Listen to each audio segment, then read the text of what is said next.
Hi hello నమస్తే welcome to YR TV. నేను రంజిత్. తెలంగాణ రాష్ట్ర వ్యాప్తంగా జరుగుతున్న ప్రతి అప్డేట్ను కూడా వైఆర్ టీవీ మీ కళ్ళ ముందు ఉంచుతుంది.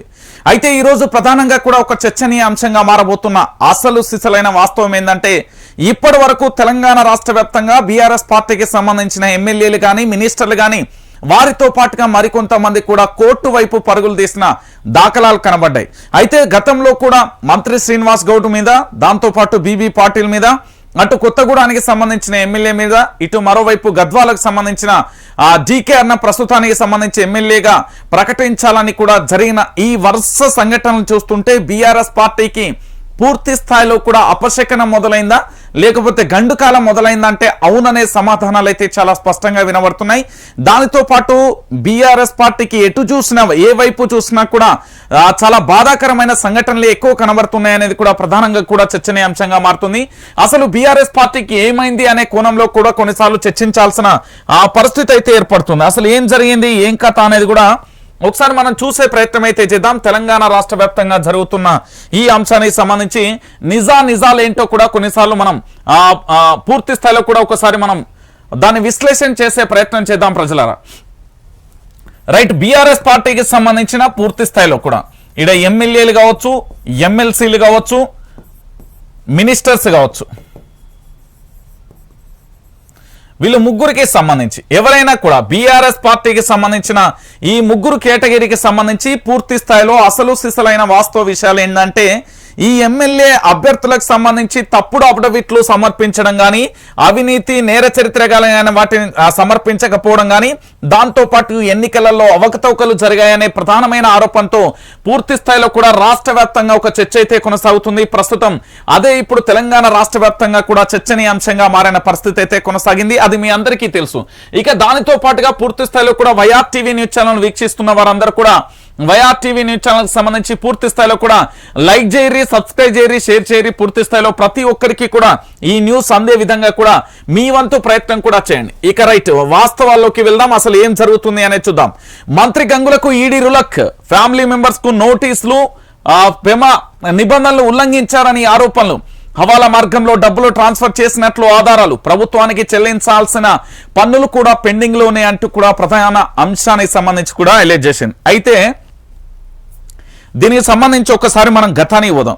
గతంలో ఒక ఇంటర్వ్యూ ఇచ్చిన సందర్భంలో ఏమని చెప్పిండంటే, అవంతా ఫేకు, కావాలనే కొంతమంది దుష్ప్రచారం చేస్తున్నారు, కావాలనే కొన్ని మీడియా సంస్థలు కొన్ని పేపర్లు నా మీద కట్టుకథలు అల్లుతున్నాయని చెప్పడంతో పాటుగా ఏం జరుగుతుంది, నీ నీతివంతంగానే వ్యాపారం చేసుకుంటున్నా, దాంట్లో తప్పేంది అని చెప్పిండు. కానీ ఈరోజు ఈడీ ఏం చేసింది అంటే, వాళ్ళకు రులకి ఇవ్వడంతో పాటు ఫ్యామిలీ మెంబర్స్ ఎవరెవరైతే ఇక్కడ వ్యాపార లావాదేవీలకు సంబంధించి పెమా నిబంధనలు ఎవరైతే ఉల్లంఘించారో, హవాలా మార్గంలో డబ్బులు ట్రాన్స్ఫర్ చేసినట్లుగా పూర్తి ఆధారాలకు సంబంధించి కూడా ఇచ్చిన పరిస్థితి, నోటీసులు ఇచ్చింది. ఇప్పుడు గంగుల కమలాకర్ కు సంబంధించి చుట్టుముట్టినట్టుగా వాతావరణం అయితే కనబడుతుంది. ఒకసారి చూసే ప్రయత్నం అయితే చేద్దాం.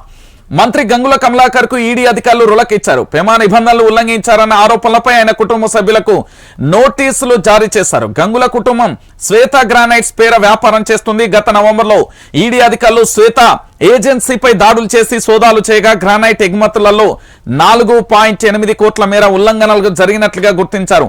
ప్రభుత్వానికి చెల్లించాల్సిన పన్నులలో 3 కోట్లు మాత్రమే కట్టారని, 50 కోట్ల వరకు పెండింగ్ లో ఉన్నాయని ఈడీ అధికారులు చెప్తున్నారు. దీనికి తోడు హవాలా మార్గంలో డబ్బు ట్రాన్స్ఫర్ అయినట్లుగా కూడా ఆధారాలు ఉన్నట్లుగా పేర్కొన్నారు. అంతకుముందు విజిలెన్స్ విభాగం ఇచ్చిన రిపోర్ట్లో 7.6 లక్షల క్యూబిక్ మీటర్ల గ్రానైట్ ను అక్రమంగా తరలించినట్లుగా కూడా పేర్కొన్నారు. ఇది గంగుల కమలాకర్ కు సంబంధించి అక్రమంగా చేస్తున్న దందా. నిజంగా చెప్పాలంటే తెలంగాణ ప్రజలకు సంబంధించి తెలంగాణ సంపదను దోపిడీ చేస్తుండే. ఇక్కడ ఏమని చెప్తారు, నేను కడిగిన ఆనిమిత్యాన్ని నాకేం సంబంధం లేదు, కావాలనే ఇవన్నీ చేస్తారు అని చెప్తారు. మరి ఇదంతా ఎవరు చేస్తారు? పైన ఆకాశం నుండి ఏదైనా ఇతర గ్రహం నుండి ఎవరైనా వచ్చి చేస్తారా, లేకపోతే ఏం జరుగుతుంది? ఒకసారి మీరే ఆలోచించాలా మిత్రులారా. ఇక చూడండి, చాలా క్లియర్ కట్ గా ఉన్నది ఇక్కడ అంశం అనేది, చాలా క్లియర్ కట్ గా ఉన్నది. ఏం జరిగింది అనేది ఒకసారి చూడాలి. ఇక్కడ ఏంటి అనేది కూడా ఒకసారి చూడండి మీరు. ఎంత అంటే గ్రానైట్ కు సంబంధించి పూర్తి స్థాయిలో కూడా ఎగుమతులలో 4.8 కోట్ల మేర ఉల్లంఘనలు జరిగినాయి. 4.8 కోట్ల మేర ఉల్లంఘనలు జరగడంతో పాటుగా దాదాపుగా 50 కోట్ల రూపాయలు పెండింగ్ లో ఉన్నాయి. ఎవరికి కట్టాలి? ఈడీ అధికారులు చెప్పిల్లు ఇది ప్రభుత్వానికి కట్టాల్సింది 50 కోట్ల రూపాయలు, కేవలం 3 కోట్లు మాత్రమే కట్టిల్లు, 50 కోట్ల రూపాయలు కట్టాలని చెప్పడంతో పాటుగా హవాలా మార్గంలో ఒక మంత్రి ఉండి సిగ్గు లేకుండా ఒక మంత్రి ఉండి హవాలా మార్గంలో ఏం చేసిందంటే వాళ్ళ కుటుంబ సభ్యులకు ఇగో ఏంది డబ్బు ట్రాన్స్ఫర్ అనేట్లుగా కూడా ఆధారాలు ఉన్నాయి. ఇక్కడ ఎవరిచ్చిల్లు? విజిలెన్స్ విభాగం ఇచ్చిన రిపోర్ట్ లో 7.6 లక్షల క్యూబిక్ మీటర్ల గ్రానైట్ కూడా దొంగతనంగా తరలించిర్రు అనేది ప్రధానమైన చర్చనీయాంశంగా మారుతుంది. ఒక మంత్రి స్థాయిలో ఉన్న వ్యక్తి వాళ్ళ కుటుంబానికి సంబంధించి ఏ విధంగా ఇక్కడి సంపదను దోసుకొని ఇతర దేశాలకు ఎగుమతి చేస్తూ ఏ విధంగా అక్రమ మార్గంలో డబ్బులను పూర్తి స్థాయిలో పొందే ప్రయత్నం చేస్తున్నారంటే ఇంతకంటే సాక్ష్యాధారం ఇంకొకటి లేదు. ఎందుకంటే తెలంగాణ ప్రజలారా చూడండి, ఇది ఇక్కడ పూర్తి స్థాయిలో గ్రానైట్ వ్యాపారానికి సంబంధించి ఆ బండ సంపద అంతా ఎవరిది? వాళ్ళ ఇంట్లోదా లేకపోతే వాళ్ళ పొలంలోదా? పూర్తి స్థాయిలో తెలంగాణ సంపద కిందికి వస్తుంది. అది కూడా ఇక చూడుర్రి, ప్రభుత్వానికి కట్టాల్సింది 50 కోట్ల వరకు పెండింగ్ లో ఉన్నాయి. కానీ ఈయన కట్టింది ఎంత? 3 కోట్లు, 3 కోట్లు, ముష్టి 3 కోట్లు కట్టిండి ఈయన. 50 కోట్ల రూపాయలు కట్టాలి అంటే ఇంకెంత కట్టాలి? 47 కోట్ల రూపాయలు చెల్లించాలి. దీంతో పాటుగా ఇక్కడ ఏంది దొంగతనంగా కూడా డబ్బులను ట్రాన్స్ఫర్ చేసిన దాఖలాలు కూడా ఉన్నాయి. అంటే ట్రాన్స్ఫర్ హవాలా మార్గంలో ట్రాన్స్ఫర్ అనేది. దాంతో పాటుగా ఇంకొక అంశం ఏంటంటే పూర్తి స్థాయిలో కూడా మీరు చూడొచ్చు, ఇంకొక అంశం ఏంటంటే ఇక్కడ పూర్తి స్థాయిలో 7.6 లక్షల క్యూబిక్ మీటర్ల గ్రానైట్ ను కూడా తరలించిల్లు అనేది ప్రధానంగా కూడా ఆరోపణ కనబడుతుంది. 2 ఏళ్ల క్రితం కరీంనగర్ ఎంపీ బండి సంజయ్ కుమార్, మంత్రి గంగుల కమలాకర్ గ్రానైట్ వ్యాపారాలపై ఈడీకి ఫిర్యాదు చేశారు. కరీంనగర్ లో గంగుల మైనింగ్ మాఫియాను నడుపుతున్నారని అందులో ఆరోపించారు. అయితే సంజయ్ ఫిర్యాదుపై ఈడీ ఎలాంటి చర్యలు తీసుకోలేదు. దీంతో బీజేపీ నేత మహేందర్ రెడ్డి, తెలంగాణ హైకోర్టు న్యాయవాది గంగాధర్ మైనింగ్ మాఫియాపై మరోసారి కంప్లైంట్ చేశారు. దీనిని పరిగణలోకి తీసుకున్న ఈడీ అధికారులకు చర్యలకు దిగారు. కరీంనగర్ గ్రానైట్ వ్యాపారం చేస్తున్న 8 సంస్థలకు గతం నవంబర్లో కూడా జారీ చేశారు. ఏకకాలంలో హైదరాబాద్ తో పాటు కరీంనగర్ లో 30 ఈడీ బృందాలు కూడా సోదాలు నిర్వహించాయి. పలు డాక్యుమెంట్లను కూడా స్వాధీనం చేసుకున్నారు. తనిఖీల సమయంలో మంత్రి గంగుల లేకపోవడంతో ఆయన కుటుంబ సభ్యులతో అధికారులు మాట్లాడారు. తాజాగా కూడా పెమా నిబంధనలు ఉల్లంఘించారని నిర్ధారణకు రావడంతో మరోసారి గంగుల ఫ్యామిలీకి నోటీసులు జారీ చేసిన పరిస్థితి కనబడింది. గత ఏడాది కూడా సోదాలు చేసిర్రు. సోదాలు చేసిన తర్వాత గంగుల కమలాకర్ చెప్పే నీతిమంతమైన సూత్రం ఏంటంటే, నేను నీతిగా ఇక్కడ వ్యాపారం చేస్తున్నా, నా కుటుంబ సభ్యులకు సంబంధించి కూడా నీతిగా చేస్తున్నారని చెప్పారు. మరి ప్రభుత్వానికి ఎన్ని కోట్ల బాకీ?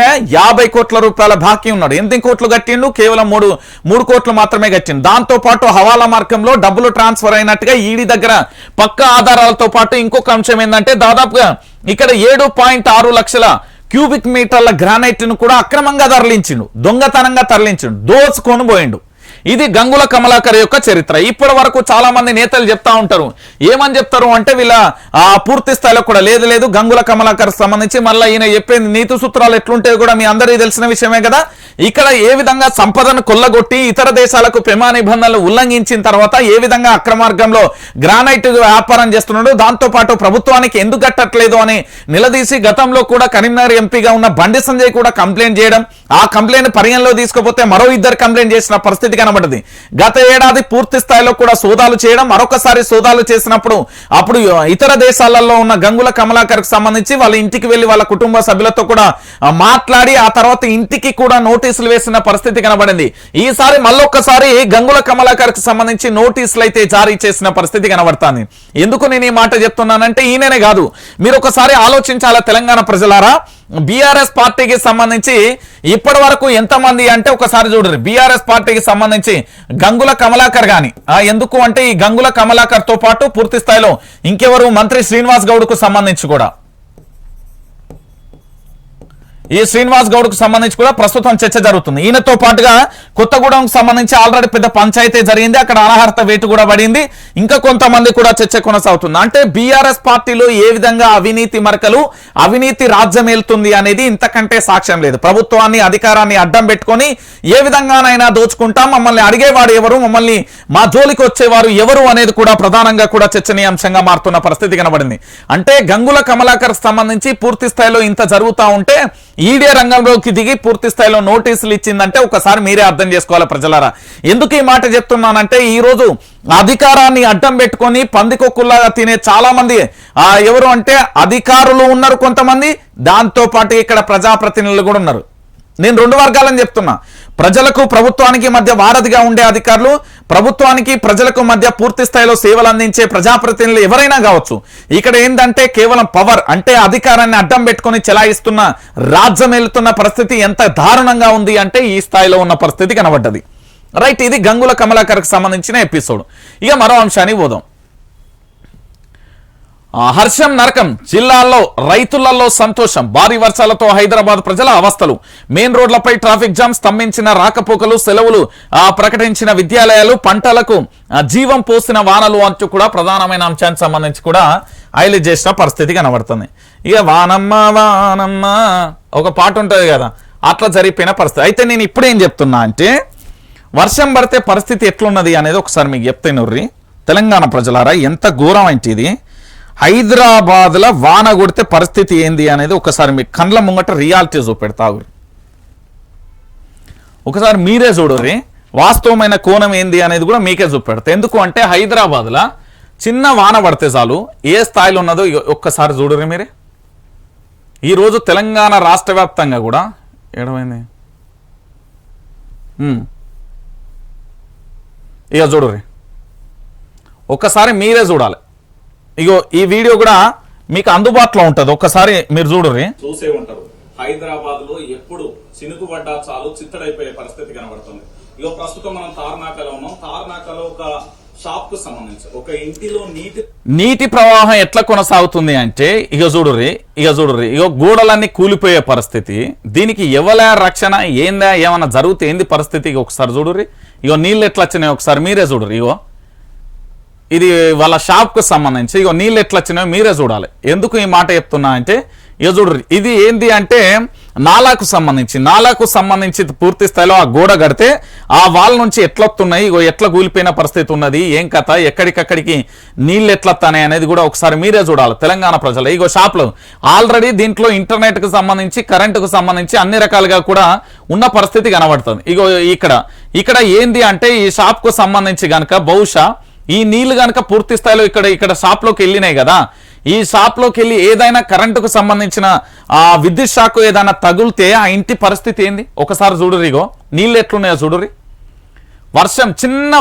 చిన్నదే వర్షం చినుకు పడితే చాలు చిత్తడయ్యే మహానగరానికి సంబంధించిన విజువల్ మీకు చాలా క్లారిటీగా చూపెడుతున్నాయి. ఎందుకు అంటే ఇది అధికారుల లోపమే, ఇది ప్రజాప్రతినిధులు లేకపోతే బీఆర్ఎస్ పార్టీకి సంబంధించి ఇట్లా చెప్పనీకి లేదు. ఎందుకంటే జిహెచ్ఎంసీ ఎంత సమర్థవంతంగా పనిచేస్తుంది, జిహెచ్ఎంసీకి సంబంధించిన మేయర్ ఏ విధంగా పనిచేస్తున్నారు, జిహెచ్ఎంసీకి సంబంధించిన అధికారులు ఎట్లా పనిచేస్తున్నారు అంటే ఇది ఉదాహరణ. ఎందుకు నేను ఈ మాట చెప్తున్నాను అంటే పూర్తి స్థాయిలో ఇది అధికారుల వైఫల్యం కిందనే నేను చెప్తాను. నేను వేరేటోళ్ళ వైఫల్యం అని చెప్పా, ఇది బీఆర్ఎస్ పార్టీ మీద నెట్టయ్యా. ఎందుకు అంటే జిహెచ్ఎంసీకి సంబంధించిన మేయర్ తో పాటు వాళ్ళకి సంబంధించి ఇగో చినుకు పడితే చాలు చిత్తడయ్యే నగరాన్ని మీకు చూపెడుతున్నా కదా, కండ్ల ముంగట చూపెడుతున్నా. ఇక చూడుర్రి, మరి ఇక ఈ గీ కారణంగా షాప్లకు నీళ్ళెత్తే ఏదన్నా కరెంటుకు సంబంధించి ఎలక్ట్రికల్ వైర్ ఎక్కడో ఒక చోట పూర్తి స్థాయిలో గనక ఏదైనా జరిగితే ఆ బిల్డింగ్ తో పాటు చుట్టుపక్కల ఉండే వాళ్ళ పరిస్థితి ఏంది ఒకసారి మీరే ఆలోచించాలి ప్రజలారా. ఇక చూడండి, ఈ షాప్ కు సంబంధించి ఈ విధంగా జరిగింది కదా, దీనికి ఇప్పుడు ఏమైనా నష్టపరిహారం కట్టిస్తారా అంటే లేదు. పోనీ పూర్తి స్థాయిలో దీనికి ఇట్లా భవిష్యత్తులో ఇలాంటి పరిస్థితి చోటు చేసుకోకుండా ఏమైనా చేస్తారా అంటే అది లేదు. పోనీ అక్కడికి వచ్చి ఏం చేస్తారు, ఏంది అంటే ఊకదంపుడు ఉపన్యాసాలు లేకపోతే ఏదో ఫోటో ఫోజ్ కోసం అక్కడికి వచ్చేసి నామమాత్రంగా ఇక్కడ పరిశీలించడం, దీనికి సంబంధించి అన్ని రకాలుగా చూస్తామని చెప్తారు. దానివల్ల ఏం లాభం జరుగుతుంది, ఏం జరగదు కదా. ఇది వర్షానికి సంబంధించి హైదరాబాద్ లో పరిస్థితి ఎట్లున్నది అని చెప్పడానికి చిన్న ఉదాహరణ ఇది. ఇక దీంతో పాటు ఇంకొక అంశం ఏంటంటే ఇది జిల్లా వ్యాప్తంగా కూడా రైతులలో హర్షాకేతనం అయితే వ్యక్తం అవుతుంది. ఎందుకంటే ఈ వర్షాలు హైదరాబాద్ లో కాదురా నాయన, మా జిల్లాలకు రా, పంటలు ఎండిపోతున్న పరిస్థితి, జరరా వానమ్మ అంటూ కూడా పారుతున్న పరిస్థితి కనబడుతుంది. ఇక దాంతో పాటుగా మరో అంశం, ఇక దీని గురించి మనం ఫోన్ ఇన్ పెట్టుకోవాలి. ఇది లాస్ట్ రోజు అవుదాం, దాని గురించి పెద్ద చర్చే ఉన్నది ఇప్పుడు. ఇక ప్రత్యేక సమావేశాలలో మహిళా బిల్లును ఆమోదించాలి, చట్టసభలలో మహిళలకు రిజర్వేషన్ల చారిత్రక అవసరం, రాజకీయ పార్టీలకు బీఆర్ఎస్ ఎమ్మెల్సీ కవిత లేఖ. రైట్, ఒక్కసారి మీరు చూడుర్రి ఏమని చెప్తున్నారండి ఎమ్మెల్సీ కవిత గారు. త్వరలో జరగబోయే పార్లమెంట్ ప్రత్యేక సమావేశాలలో మహిళా రిజర్వేషన్ల బిల్లును ఆమోదింపజేయాలని రాజకీయ పార్టీలను బీఆర్ఎస్ ఎమ్మెల్సీ కల్వకుంట్ల కవిత కోరారు. సుదీర్ఘకాలంగా పెండింగ్ లో ఉన్న మహిళా బిల్లులను పార్లమెంట్ లో ప్రవేశపెట్టేలా కేంద్రం ప్రభుత్వంపై ఒత్తిడి తీసుకురావాలని విజ్ఞప్తి చేశారు. మహిళా బిల్లు చారిత్రక అవసరమని, చట్టసభలలో సరిపడా మహిళలు ప్రాతినిధ్యం ఉంటేనే దేశం పురోగమిస్తుందని అభిప్రాయపడ్డారు. ఈ మేరకు దేశంలో అన్ని రాజకీయ పార్టీలకు ఆమె లేఖ రాశారు. ప్రజాప్రతినిధులకు ఈ పార్లమెంట్ ప్రత్యేక సమావేశాలు మంచి అవకాశమని, రాజకీయాలకు అతీతంగా ఏకమైన మహిళా రిజర్వేషన్ బిల్లుకు మద్దతు ఇవ్వాల్సిన అవసరం ఉందని పేర్కొన్నారు. సుదీర్ఘకాలంగా పెండింగ్ లో ఉన్న మహిళా రిజర్వేషన్ల బిల్లును ఆమోదించేందుకు చొరవ తీసుకోవాలని కూడా కోరారు. ఎవరు? రాష్ట్ర ముఖ్యమంత్రి కల్వకుంట్ల చంద్రశేఖరరావు గారి గారాల పట్టి చెప్పిండు, ఇంటర్వ్యూలో చెప్పిండే 2006లో అనుకుంటా బహుశా, నీకు కొడుకు ఇష్టమా బిడ్డ ఎక్కువ ఇష్టం అంటే అల్టిమేట్ గా ఏ ఫాదర్ కైనా బిడ్డ ఎక్కువ ఇష్టం, నాకు కవిత అంటే ఇష్టం అని చెప్పిండు కదా. కల్వకుంట్ల చంద్రశేఖరరావు గారు ఈ రాష్ట్ర ముఖ్యమంత్రి గౌరవ కల్వకుంట్ల చంద్రశేఖరరావు మీకు విజ్ఞప్తి చేస్తున్నారు. ఎవరు విజ్ఞప్తి చేస్తున్నారు? తెలంగాణలో ఉన్న 4 కోట్ల మంది, తెలంగాణ ప్రాంతానికి సంబంధించిన విపక్ష పార్టీలు, తెలంగాణ ప్రాంతంలో ఉన్న ప్రజా సంఘాలు, తెలంగాణ ప్రాంతంలో ఉన్న పౌర హక్కుల సంఘాలు, లేకపోతే తెలంగాణలో ఉన్న మేధావులు, తెలంగాణ రాష్ట్ర వ్యాప్తంగా ఉన్న యువత, వీళ్ళెవరు ఇక్కడ మిమ్మల్ని అడగట్లే. ఎవరు అడుగుతున్నారంటే మీ యొక్క గారాల పట్టి మీ యొక్క కుమార్తె ఎమ్మెల్సీ కవిత గారు అడుగుతున్నారు. ఓ అయ్యా, నేను దేశంలో ఉన్న పార్లమెంట్ లో చెప్తున్న చట్టసభలలో మహిళలకు రిజర్వేషన్ బిల్లు కావాలని, మన పరువు మనమే తీసుకుంటే ఎట్లనే నువ్వు పూర్తి స్థాయిలో కూడా మహిళా రిజర్వేషన్ బిల్లులకు సంబంధించి ఇక్కడ నేను పోరాటం చేస్తున్నా. మరి అసెంబ్లీలో కూడా 119 నియోజకవర్గాలు ఉన్నాయి కదా, దాంట్లో కూడా ప్రాతినిధ్యం ఎక్కువ మహిళలే ఉండాలి. నీకు చెప్తుంటే అర్థమైతే లేదా? నాకు ఎమ్మెల్యే టికెట్ ఇవ్వని ఇండైరెక్ట్ గా అడుగుతున్నా. దాంతో పాటు నాతో పాటు జట్టు కావాలి. ఎందుకంటే ఇటు హరీష్ రావుకు సంబంధించి ఒక జట్టు సెట్ అయిపోయింది. ఏంటంటే పూర్తి స్థాయిలో ఉద్యమ కాలంలో ఉన్న వాళ్ళందరికీ ఒక జట్టు సెట్ అయింది. మన ఏది రామన్నకి ఇంకో జట్టు సెట్ అయింది, మరి నాకు కూడా ఒక జట్టు ఉండాలి కదా అని కవిత చెప్తుంది. ఎట్లా చెప్తుంది అనేది దీనికి ఉదాహరణ కూడా ఉన్నది, నేను చెప్తా పట్టుర్రి. అయ్యో, నీ రాక కోసం మేమెదురు చూస్తున్నాం. ఎవరు? ఇగో, నీ రాక కోసం, చిన్నసారి కోసం ఆశావాహుల వెయిటింగ్. తొలుత దుబాయ్ వెళ్ళాలనుకున్న నేతలు, ఫ్లైట్ టికెట్లు బుక్ చేసుకున్న ముగ్గురు, వాళ్ళ ఫోన్లకు రెస్పాన్స్ కాని మంత్రి కేటీఆర్. ఇక రావద్దని మెసేజ్, రేపు హైదరాబాద్ లోనే కలుద్దామని రిప్లై అంటూ కూడా చూడొచ్చు.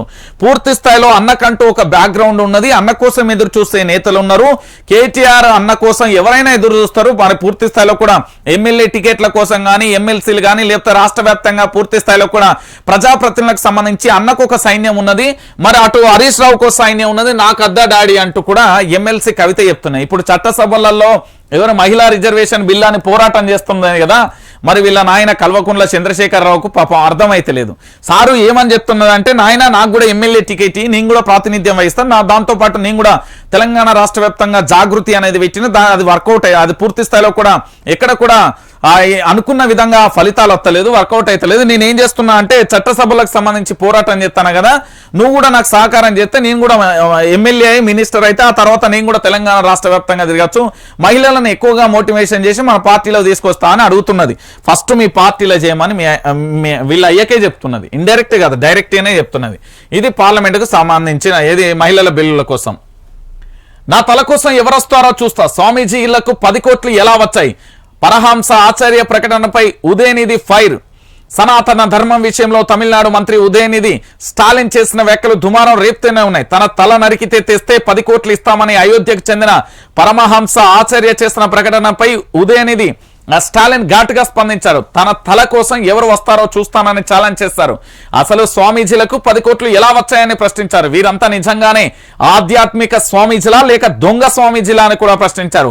అక్రమంగా సంపాదించిన సొమ్ముకు లెక్కలు చెప్పాలని డిమాండ్ చేశారు. గతంలోనూ కరుణానిధిపై కోర్టు ప్రకటించారని, అప్పుడు కరుణానిధి ఎవరికీ భయపడలేదు అంటూ కూడా చెప్పిన పరిస్థితి కనబడ్డది.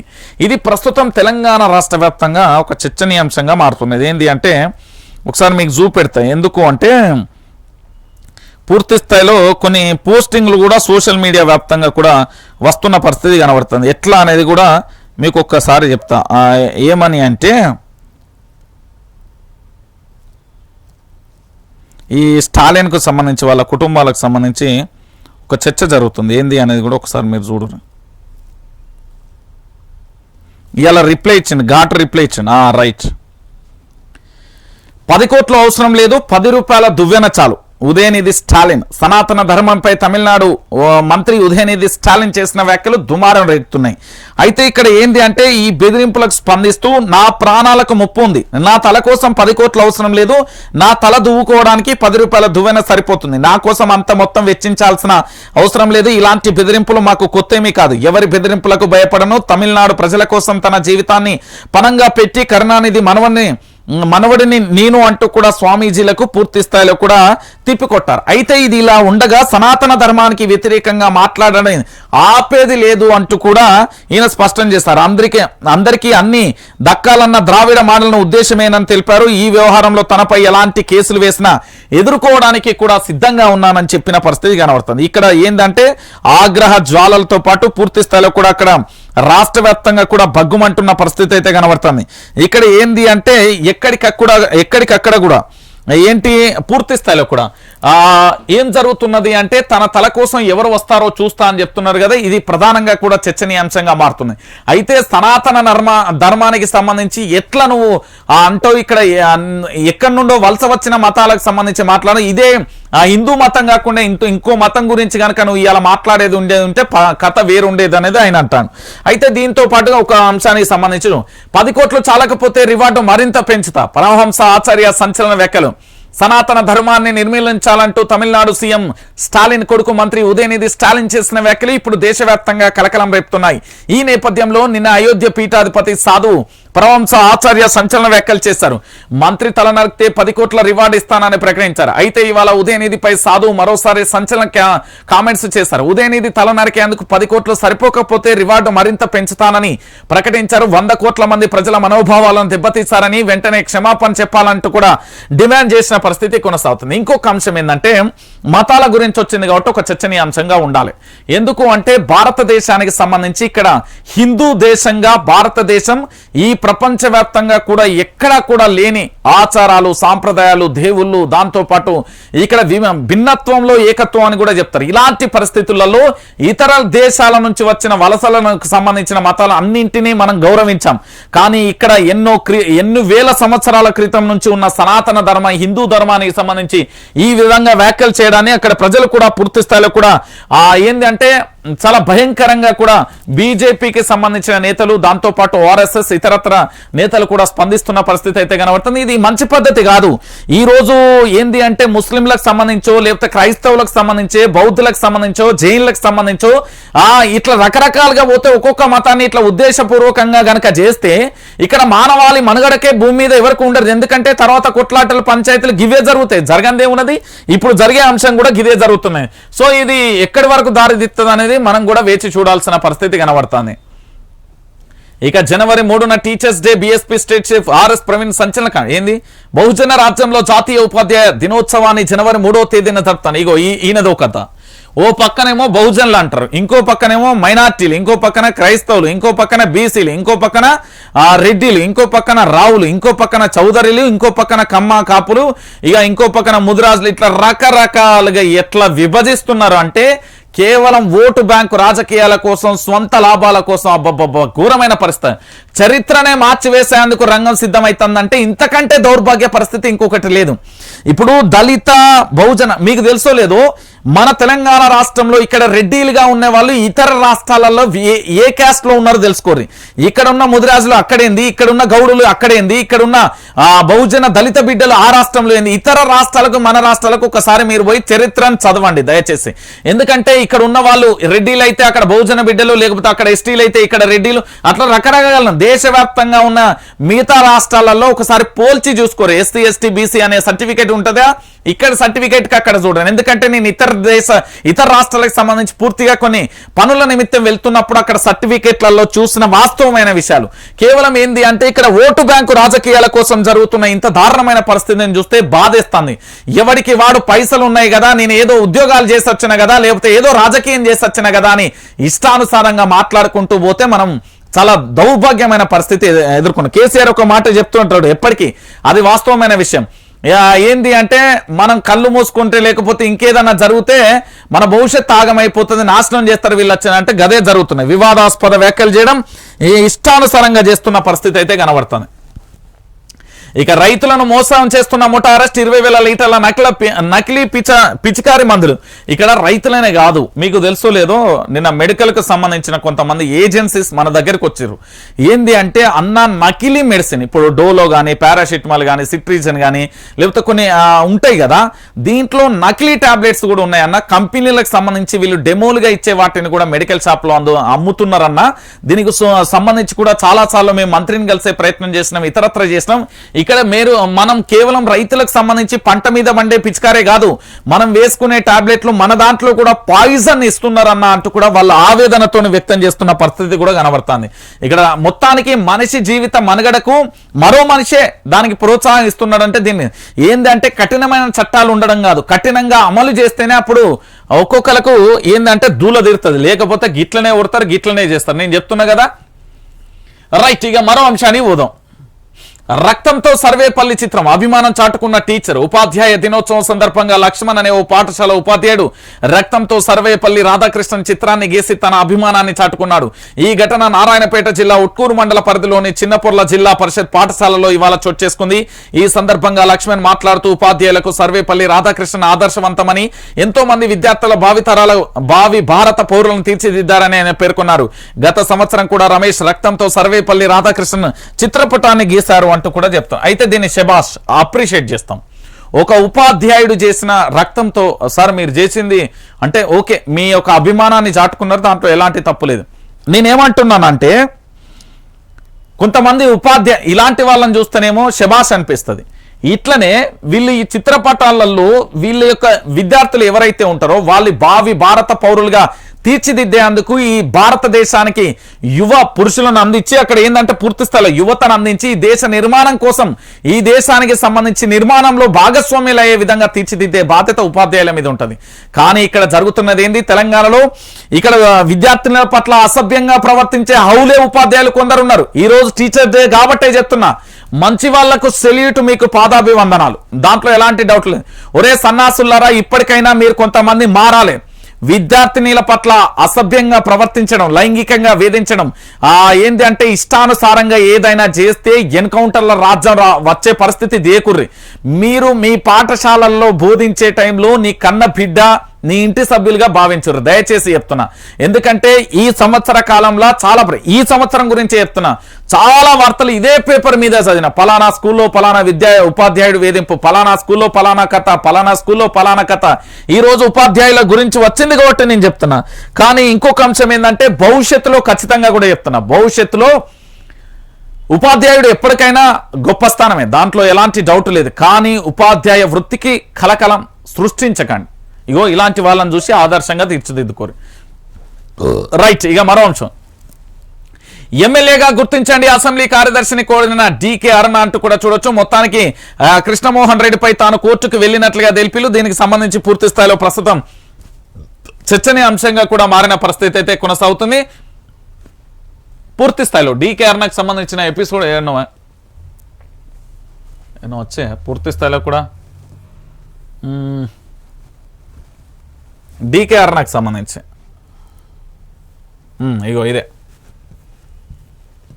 గద్వాల ఎమ్మెల్యేగా డీకే అరుణ గెజిట్ విడుదల చేసిన కేంద్ర ఎన్నికల సంఘం పబ్లిష్ చేయాలని సీఈఓ సిఎస్లకు ఆదేశం. గద్వాల ఎమ్మెల్యేగా బీజేపీ జాతీయ ఉపాధ్యక్షురాలు డీకే అరుణ ఎన్నికైనట్టుగా గెజిట్ ప్రచురించాలని కేంద్ర ఎన్నికల సంఘం తెలంగాణ ఎన్నికల సంఘాన్ని ఆదేశించింది. ఈ మేరకు ఇవాళ స్టేట్ చీఫ్ ఎలక్షన్ ఆఫీసర్ కు కేంద్ర ఎలక్షన్ సంఘం ఎన్నికల సంఘం లేఖ రాసింది. ఇటీవల తెలంగాణ హైకోర్టులో ఇచ్చిన ఉత్తర్వులను తదుపరి గెజిట్లో ప్రచురించాలని ఆ లేఖలో పేర్కొంది. తెలంగాణ సీఈఓ రాసిన లేఖతో పాటు హైకోర్టు తీర్పు కాపీని జత చేస్తూ తెలంగాణ సీఈఓకు కేంద్ర ఎన్నికల సంఘం అండర్ సెక్రటరీ సంజయ్ కుమార్ కు లేఖ రాశారు. ఇక ప్రజాప్రతినిధుల అనర్హత కేసులపై త్వరితగతిన తీర్పులు ఇవ్వాలని సుప్రీం కోర్టు ఆదేశాలు జారీ చేస్తున్న నేపథ్యంలో తెలంగాణ హైకోర్టు వాటిపై ప్రత్యేక దృష్టి సారించింది.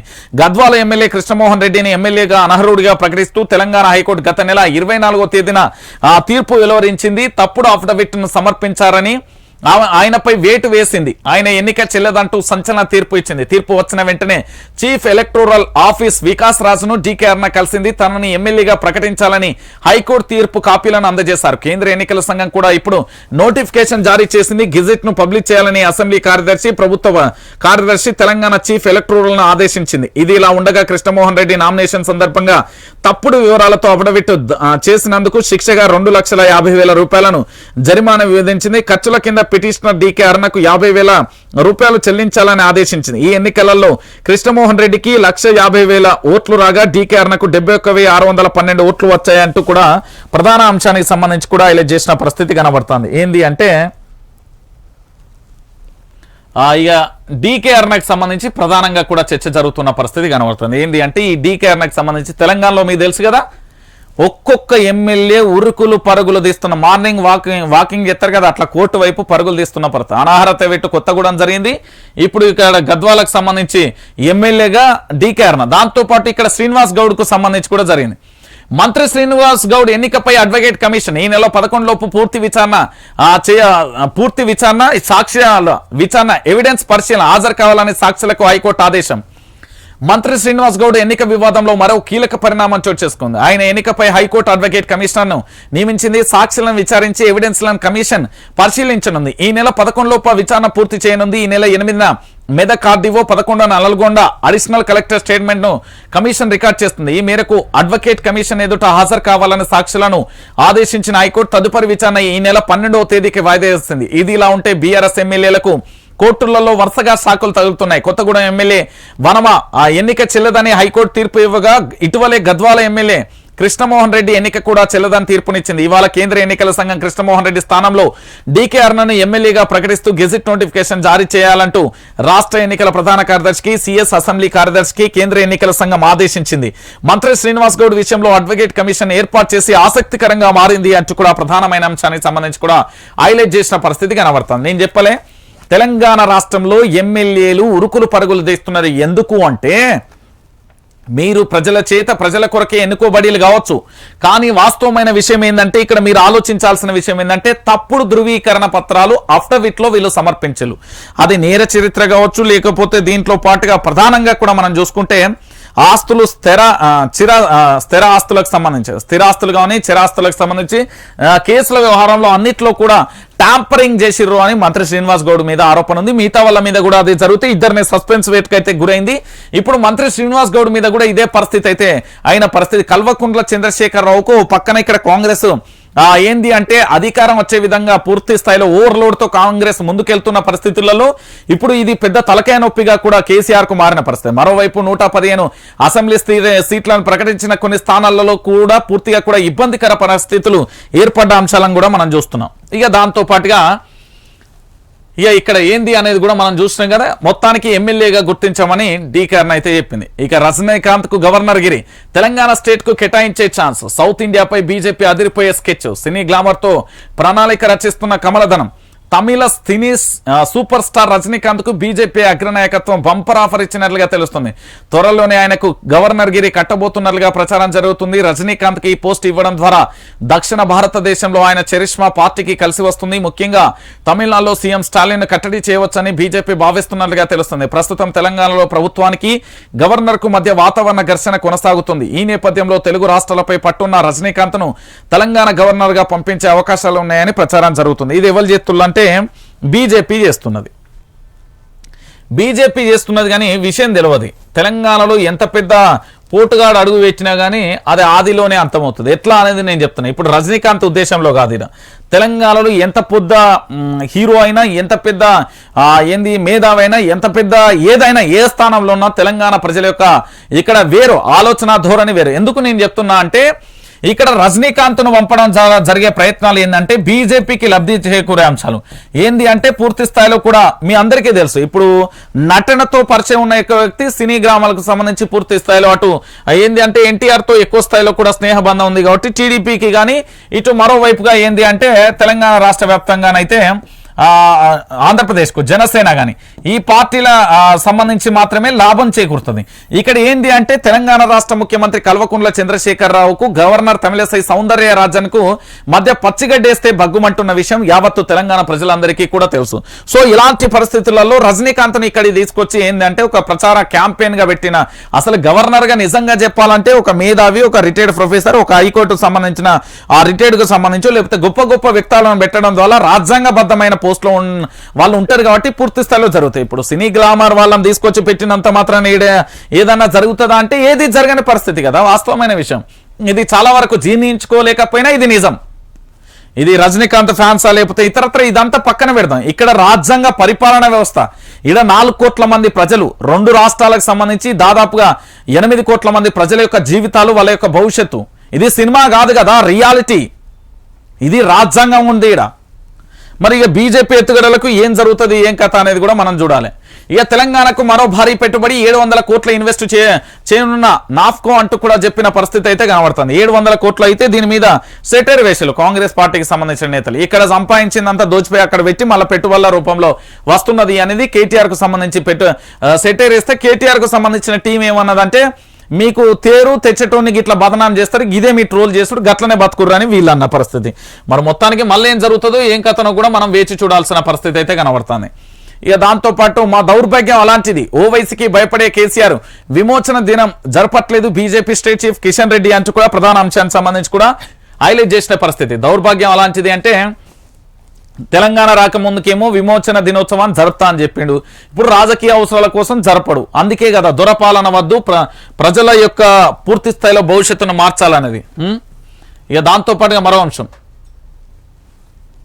వన్డే జెట్ కప్ సంబంధించి బీసీసీఐ ప్రకటించిందట. దానికి సంబంధించి ఇక వరద నీటిలో హాస్టల్ ప్రొక్లైన్ సాయంతో విద్యార్థులు బయటకు నాలాలో పడి బాలుడు మృతి అంటూ కూడా మరో అంశానికి సంబంధించి బాధాకరమైన సంఘటనలు మనం చూస్తున్నాం.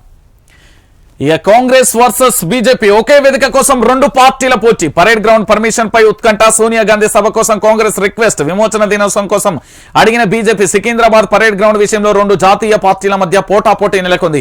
చివరికి ఏ పార్టీకి పర్మిషన్ దొరుకుతుందో తెలియక సిటీలో టెన్షన్ వాతావరణం నెలకొంది. పరేడ్ గ్రౌండ్ లో ఈ నెల 15న సోనియా గాంధీ పాల్గొనే బహిరంగ సభ కోసం కాంగ్రెస్ ప్లాన్ చేస్తున్న ఈ వేదిక మీదే అదే రోజు విమోచన దినోత్సవం నిర్వహించడానికి బీజేపీ ప్రయత్నిస్తున్నాయి. ఒకే వేదికను 2 పార్టీలు కోరుతుండడంతో రక్షణ శాఖ ఎవరికి పర్మిషన్ ఇస్తుందనేది ఆసక్తికరంగా మారుతుంది అంటూ కూడా ప్రధాన అంశానికి సంబంధించి కూడా హైలైట్ చేసింది. ఇక సభ ఏర్పాట్లో కాంగ్రెస్ సోనియా గాంధీ సభ కోసం 3 రోజుల క్రితమే కాంగ్రెస్ పార్టీ తరపున రక్షణ శాఖకు రిక్వెస్ట్ వెళ్ళింది. ఇంకా ఆ శాఖ అధికారులు కన్ఫర్మ్ ఇవ్వలేదు. పర్మిషన్ వస్తుందన్న ఉద్దేశంతో పీసీసీ చీఫ్ రేవంత్ రెడ్డి మరికొంతమంది రాష్ట్ర కాంగ్రెస్ నేతలు నిన్న గ్రౌండ్స్ కి వెళ్లి ఏర్పాట్లపై ప్రాథమికంగా రివ్యూ సైతం చేశారు. అంతేకాదు రేపు ఏఐసీసీ ప్రధాన కార్యదర్శి కేసీ వేణుగోపాల్ కూడా హైదరాబాద్ కు వచ్చి సన్నాహక సమావేశం నిర్వహించబోతున్నారు. రాష్ట్ర నేతలకు పలు సూచనలు కూడా చేయనున్నారు. మరోవైపు వేదిక ఖరారవుతుందన్న ఉద్దేశంతో టీపీసీసీ చీఫ్ రేవంత్ రెడ్డి సభ ఏర్పాట్లపై పలువురు నేతలకు కూడా సూచన ప్రాయంగా కూడా పూర్తి స్థాయిలో కూడా బాధ్యతలు అప్పగించనున్నాయి. ఇక వర్క్ డివిజన్ కోసం గాంధీ భవన్ లో ఈ రోజు సాయంత్రం పీసీసీ కార్యవర్గ సమావేశం కూడా నిర్వహించనున్నారు అంటూ కూడా మరో అంశానికి సంబంధించి చూస్తున్నాం. ఇక బీజేపీలో మరో రకం ధీమా. ఇదే గ్రౌండ్ లో కేంద్ర ప్రభుత్వం ఆధ్వర్యంలో అధికారికంగా తెలంగాణ విమోచన దినోత్సవాన్ని జరపాలని స్టేట్ చీఫ్ భావిస్తుంది. గత ఏడాది ఇదే వేదికపై సభ నిర్వహించింది. ఈ సంవత్సరం కూడా నిర్వహించేందుకు సన్నాహాలు చేస్తుంది. కేంద్ర ప్రభుత్వ అధికారిక కార్యక్రమం కావడం, ఈ గ్రౌండ్ సైతం కేంద్ర ప్రభుత్వం పరిధిలోని రక్షణ శాఖ ఆధీనంలో ఉండడంతో అఫీషియల్ ప్రోగ్రాం కోసం కేటాయించే అవకాశం ఉన్నట్లుగా రాష్ట్ర బీజేపీ వర్గాలు ధీమా వ్యక్తం చేస్తున్న పరిస్థితి కనబడుతుంది. మొత్తానికి విమోచన దినోత్సవం ఒకవైపు, దానితో పాటుగా సోనియా గాంధీ సభ కోసం 2 పార్టీలకు సంబంధించి ఈ గ్రౌండ్ కు సంబంధించి చూస్తున్నాం. కేంద్రంలో బీజేపీ ఉంది, ఇక్కడ రక్షణ శాఖ కూడా అక్కడ ఎక్కడ ఉన్నదో మీ అందరికీ తెలిసిన పరిస్థితి అయితే కనబడుతుంది. మొత్తానికి ఏం జరుగుతుంది అనేది ఉత్కంఠగానైతే మారుతున్న పరిస్థితి అయితే కనబడుతుంది. మరి ఏం జరుగుతుందో మనం కూడా వేచి చూడాల్సిన పరిస్థితి కనబడుతుంది. ఇక దాంతో పాటుగా ఇక ఇంకో అంశానికి పోదాం. జనగామ నాదే, మాజీ పీసీసీ చీఫ్ పొన్నాల లక్ష్మయ్య. ఇక మొత్తానికి పాపం పొన్నాల లక్ష్మయ్య మాజీ పీసీసీ చీఫ్ గా పనిచేసిన వ్యక్తి ఒక సీటు కోసం వెంపర్లాడుకునే పరిస్థితి అయిపోయింది. జనగామ కాంగ్రెస్ టికెట్ తనదేదని మాజీ పీసీసీ చీఫ్ పొన్నాల లక్ష్మయ్య అన్నారు. వచ్చే ఎన్నికలలో తాను జనగామ నుంచి పోటీ చేయడం లేదన్న అపోహలో అవాస్తవాలు ప్రచారంలో ఉన్నాయని, అవేవి నిజం కాదని అన్నారు. ఇవాళ గాంధీ భవన్ లో విలేకరులతో మాట్లాడారు. నా అనుభవం, సామాజిక కోణం, ప్రస్తుత రాజకీయ పరిస్థితులను కాంగ్రెస్ పార్టీ స్క్రీనింగ్ కమిటీ, జాతీయ ఎన్నికల కమిటీ పరిగణలో తీసుకుందని అన్నారు. డీసీసీ అధ్యక్షుడు మాజీ ఎమ్మెల్యే కుమ్మూరు ప్రతాప్ రెడ్డి కూడా జనగామ టికెట్ ఆశిస్తున్నారు అంటూ కూడా ప్రధానమైన అంశానికి సంబంధించి కూడా హైలైట్ చేసింది. ఇక మరి ఇద్దరి మధ్య పోటాపోటీ జరుగుతుంది. ఇక కొత్తోళ్ళు సరే పాతోళ్ళ మాటేంటి? స్క్రీనింగ్ కమిటీని కలిసిన ఎమ్మెల్యే జగ్గారెడ్డి అసెంబ్లీ టికెట్లు ఇచ్చే విషయంలో టీపీసీసీ అనుబంధ సంఘాల ప్రెసిడెంట్లు చైర్మన్లకు ప్రాధాన్యం ఇవ్వాలని ఎమ్మెల్యే జగ్గారెడ్డి కోరారు. ఇవాళ screening committee chairman Muralidharan, committee సభ్యులు బాబా సిద్దిక్లను కలిసి వినతి పత్రం అందజేస్తారు. పార్టీలో కొత్తగా చేరుతున్న నాయకులను ప్రోత్సహిస్తున్న, పార్టీ కోసం ఏళ్ల తరబడి పనిచేస్తున్న నాయకుల ప్రాధాన్యత ఇవ్వాలని కోరారు. పలు నియోజకవర్గాల్లో ఇతర పార్టీలోని ముఖ్య నేతలు కాంగ్రెస్ లో చేరబోతున్నారనే ప్రచారం జరుగుతుంది. దీంతో కొత్త చేరికల వల్ల తమ టికెట్ ఎక్కడ ఎసరపడుతుందో అని పార్టీలో చాలా కాలంగా పనిచేస్తున్న ఆశావాహులు ఆందోళన వ్యక్తం చేస్తున్నారు అంటూ జగ్గారెడ్డి ఎప్పుడు ఏ టైంలో ఎట్లా ఏ రకంగా మాట్లాడతాడో అర్థం కాని పరిస్థితి. ఎందుకంటే మొన్ననేమో అంటే ఆ నియోజకవర్గ అభివృద్ధి కోసం అని కేటీఆర్తో చెప్పిన పరిస్థితి, ఇప్పుడేమో పూర్తి స్థాయిలో మా పార్టీని కాపాడాలని మరో అంశం కూడా వచ్చిన పరిస్థితి కనబడ్డది. ఇక దీంతో పాటు విపక్ష నేతల మొబైల్ ఫోన్లు ట్యాంపరింగ్, చీకటి దందాను అడ్డుకునేందుకే అక్రమ కేసులు, జానయ్య హత్యకు మంత్రి కుట్ర. ఏంది అంటే ఇంటెలిజెన్స్ అధికారులు కేసీఆర్ ఇంటిని మాత్రమే ఇంటెలిజెన్స్ చేస్తున్నారని, ప్రతిపక్ష నేతల మొబైల్స్ లో ఫోన్లను ప్రభుత్వం ట్యాంపరింగ్ చేస్తుందని, అందుకే పోలీస్ అధికారి దుగ్గ్యాల ప్రణీత్ రావుకు ప్రమోషన్ ఇచ్చారని బీఎస్పీ స్టేట్ చీఫ్ ఆరోపిస్తున్నారు. కానీ ఇక్కడ జానయ్యకు సంబంధించి జరుగుతున్న అంశం, దాంతో పాటుగా ఇక్కడ చెప్తున్న దానికి వాస్తవానికి పొంతం లేదు. విపక్ష నేతలు అంటే ఎప్పటికీ ఫోన్లు ట్యాంపరింగ్ అయితే ఆ వ్యవహారం ఓకే. ఇక్కడ జానయ్యకు సంబంధించి రియాలిటీగా మా మిత్రులు వెళ్ళి అక్కడ చేస్తున్న ఆ కోణాలను బయటికి తీసుకొస్తే వేరే ఉన్నది, మళ్ళీ ఇక్కడ వేరే ఉన్నది. మరి వాస్తవం ఏందనేది వేచి చూడాల్సిన పరిస్థితి అయితే కొనసాగుతుంది. ఇక బస్సులు లేక క్లాసులు మిస్ అవుతున్నాం, సంగారెడ్డి విద్యార్థుల ఆందోళన అంటూ కూడా చూడొచ్చు. ఏంది ఏసీపీ అధికారంలో అంటూ అక్రమ వసూలు, ల్యాండ్ సర్వేయర్లు టార్గెట్ చాకచక్యంగా పట్టుకున్న పోలీసులు ఏంది జల్సాలకు పాల్పడి ఇట్లా చేస్తున్నారట. రైట్. బాల్క సుమన్ ఇక మీ సేవలు చాలు, మా ఎమ్మెల్యేది అహంకార వైఖరి, ఆత్మాభిమానం కోసం రాజీనామా చేస్తున్నాం, చెన్నూరు బీఆర్ఎస్వి నాయకుల ఫైర్. చెన్నూరు ఎమ్మెల్యే సుమన్ నిరుద్యోగ యువతకు ఉద్యోగ అవకాశాలు కల్పిస్తారని అనుకున్నాం. ఆయన వెంట వేలాది మంది తిరిగి గెలుపునకు బాటలు వేశాం. కానీ ఇప్పుడు మా సమస్యలు తీర్చలేదు. మందమరి మున్సిపాలిటీలో ఏజెన్సీ ప్రాంతాలలో నివాసాలు ఏర్పరచుకున్న వారికి పట్టాలు ఇప్పిస్తానని హామీ ఇచ్చారు. ఇప్పటికీ ఏ ఒక్క హామీని కూడా నిలబెట్టుకోలేదని బాల్క సుమన్ ఇక మీ సేవలు చాలు అంటూ కూడా మంచిర్యాల జిల్లా చెన్నూరు నియోజకవర్గం బీఆర్ఎస్వి నేతలు అభిప్రాయపడ్డారు. బీఆర్ఎస్వి రాష్ట్ర కార్యదర్శి ముజాయిద్ రామకృష్ణ పూర్ యూత్ అధ్యక్షులు బింగి శివకిరణ్ తదితరులు 200 మంది వరకు ఇవాళ సమావేశమయ్యారు. ఇక ఈ సందర్భంగా మీడియాతో మాట్లాడుతూ సుమన్ పై నిరుత్సాహంతో తమ ఆత్మగౌరవం కోసం రాజీనామా చేస్తామని చెప్పారు. త్వరలోనే కూడా కాంగ్రెస్ పార్టీలో చేరబోతున్నామంటూ కూడా చెప్పిన పరిస్థితి.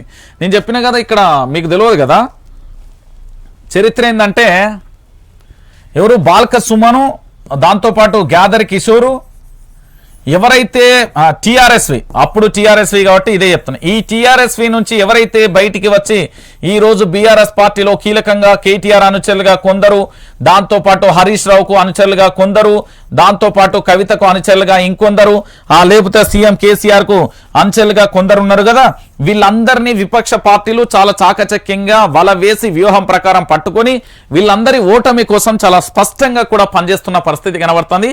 మరి ఏం జరుగుతుంది, ఎట్లుంటది, వీళ్ళ ఓటమి ఏమన్నా పనిచేస్తుందా లేదా, వీళ్ళు అనుకున్నట్లుగా జరుగుతుందా లేదా అనేది కూడా మనం వేచి చూడాల్సిన పరిస్థితి.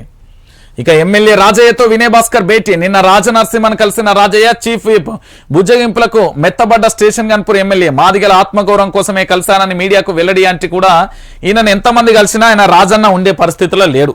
ఎందుకంటే ఆయన చిలిపి వేస్టలో ఇతరత్ర వల్లనే ఆయనకు పదవి పోయిందని బయట ప్రచారం జరుగుతున్నది. కానీ వాస్తవంగా కూడా రాజయ్య కాంగ్రెస్ టికెట్ ఆశిస్తున్నాడు. అక్కడ గురించి పూర్తి స్థాయిలో ఈడీ నోటీసులపై సమాచారం రాలేదు. 30 ఏళ్ల నుంచి గ్రానైట్ వ్యాపారం చేస్తున్నాం, ఎన్ని డాక్యుమెంట్లు అడిగినా ఇస్తాం, 750 కోట్లు కట్టాలని దుష్ప్రచారం చేస్తున్నారు పౌర సరఫరాల శాఖ మంత్రి గంగుల కమలాకర్. మరి దీని కథ ఏందో ఈడే చూస్తుంది.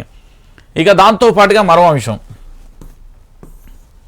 ఏంది, బీఆర్ఎస్ తో కొట్లాడేందుకు బీజేపీలో చేరినాం, వివరణ అడగకుండా సస్పెండ్ చేస్తారు, లిక్కర్ స్కామ్ పై ఎందుకు సైలెంట్, మునుగోడులో 3 రోజుల ముందే ఆ సీన్ ఎందుకు మారింది, మహబూబ్ నగర్ మాజీ ఎమ్మెల్యే ఎన్ఎం శ్రీనివాసరెడ్డి అంటూ కూడా ప్రధాన అంశానికి సంబంధించి కూడా హైలైట్ చేస్తుంది. ఎవరి రాజకీయ లబ్ధి కోసం వాళ్ళే, క్లియర్ కట్, ఎవరి రాజకీయ స్వార్థాల కోసం వాళ్ళు పార్టీ మారతాలు. దయచేసి మీరు అట్లా ఏంది వాళ్ళ ట్రాప్ లో పడి ఎమ్మెల్యేగా గుర్తించండి. అసెంబ్లీ కార్యదర్శికి సంబంధించి ఇదో ప్రధాన అంశం. ఇండియా ఇక భారత్ దేశం పేరు మారనుందా, వచ్చే పార్లమెంట్ సమావేశాలలో బిల్లు, G20 ఆహ్వాన పత్రాలలో ప్రెసిడెంట్ ఆఫ్ భారతదేశం అనే దాన్ని పేర్కొన్నారు. ఏంది ట్విట్టర్ వేదికగా కూడా తప్పు వచ్చిన కాంగ్రెస్. నేను చెప్పిన కదా ఇగో ఇదే అంశం. ఏంది ఇండియా కాదు ఇక భారత్, దేశం పేరు మార్చే యోచనలో మోడీ, G20 ఇన్విటేషన్లో ఇండియాకు బదులు భారత్, పార్లమెంట్ సెషన్, ఆ సెషన్లోనే బిల్లు, కేంద్ర నిర్ణయంపై కాంగ్రెస్ ఆగ్రహం. ఏం జరుగుతున్నది అనేది ఒకసారి చూద్దాం. ఏంది కేంద్రంలోని నరేంద్ర మోడీ సర్కార్ మరో సంచలనమైన నిర్ణయం దిశగా అడుగులు వేస్తోంది. ఇప్పటికే బ్రిటిష్ కాలం నాటి చట్టాలలో సంస్కరణలు తెస్తున్న మోడీ ప్రభుత్వం తాజాగా కూడా ఇండియాను మన దేశం పేరును భారత్గా మార్చేసింది. సిద్ధమవుతున్నట్లుగా తెలుస్తుంది. G20 శిఖరాగ్ర సమావేశానికి వివిధ దేశాధినేతలకు ప్రెసిడెంట్ ఆఫ్ భారత్ పేరుతో ఆహ్వానాలను పంపింది. ఇప్పటి వరకు ప్రెసిడెంట్ ఆఫ్ ఇండియా పేరు భారత్ ఓకే ఏంది ఇన్విటేషన్ అందిస్తున్న తొలిసారి ఓ అధికారిక కార్యక్రమం ఇలా ఆహ్వానాలు పంపడం. ఇటీవలే ప్రతిపక్షాలు తమ కూటమిని ఇండియాని నామకరణం చేయడంతో దేశం పేరును అధికారికంగా భారత్ అని మార్చేందుకు మోడీ సర్కారు నిర్ణయం తీసుకున్నట్లుగా కూడా ఊహాగానాలు వస్తున్న పరిస్థితి అయితే కొనసాగుతుంది. మొత్తానికి రాజ్యాంగ సవరణ కూడా ముందడుగు వేయబోతున్నట్లుగా ప్రచారం జరుగుతుంది.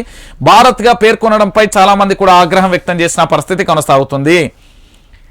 ఇండియా అంటే భారతదేశాన్ని భారత్గా కూడా పేర్కొనబోతుంది అనేది ప్రధానంగా కూడా చర్చనీయాంశంగా మారుతున్న పరిస్థితి కొనసాగుతుంది. మొత్తానికి ఇది చర్చనీయాంశంగా మారిన పరిస్థితి అయితే కనబడుతుంది.